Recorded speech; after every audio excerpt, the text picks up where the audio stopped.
old soldiers just fade away. Hey, I am Chuck the Bureaucrat, and it's been a while since I've yapped at you.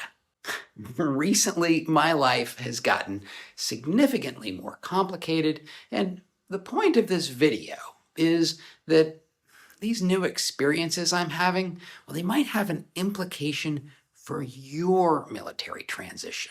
In a nutshell, my wife got a new job in Germany, and so there's been everything that goes along with an OCONUS PCS. Packing and unpacking household goods, shipping a POV, trying to find a place to live, and then all of that in processing. And then there's been an uptick in the amount of consulting work I'm doing because apparently a significant number of service members take legal action when their careers are disrupted for whatever reason.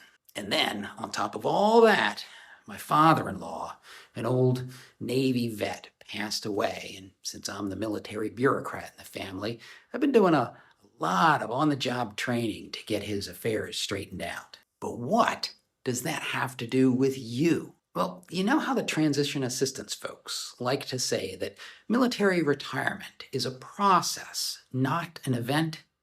Well, to me, that has always seemed like, it's only about 70% true. Yes, retirement is not a single event. And yes, over a period of time, a number of processes will unfold that slowly move you away from your active duty self towards some new version of you.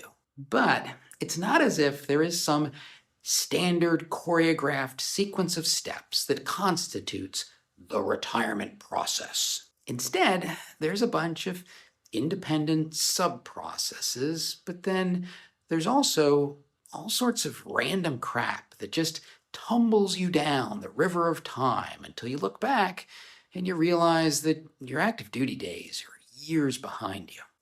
For me, these past couple months have been a lot of those tumbling random events. And then you've probably heard the conventional wisdom that it takes about 3 years to fully transition into retirement, and I'm finding myself looking at the calendar and going, I'm about 3 years into my own timeline. I guess what I'm saying is that I'm a little bit surprised at just how little control I have over this process. I mean, as a retiree, I have vastly more control over my life than I did when I was in uniform, but I don't have complete control. Life-altering events still happen in a way that leaves me surprised and sometimes stunned. Which brings me back to your transition. What I would say is that you want to take as much control as you possibly can, because you're going to find out that you are essentially an army of one as you go through this transition. You got to make your own plan, you got to execute that plan, and don't let anybody else tell you how you should do it, because they're not going to have to live with the consequences of their advice. But at the same time, recognize that you can't control everything. Stuff is just going to keep happening, and as always, you're going to have to adapt and grow to meet those new challenges. Luckily, as a successful military service member, you have the skills to deal with those challenges that crop up. And if you want to see 2 particular skills that are going to become really handy as you bear down on those final months in uniform, watch this video.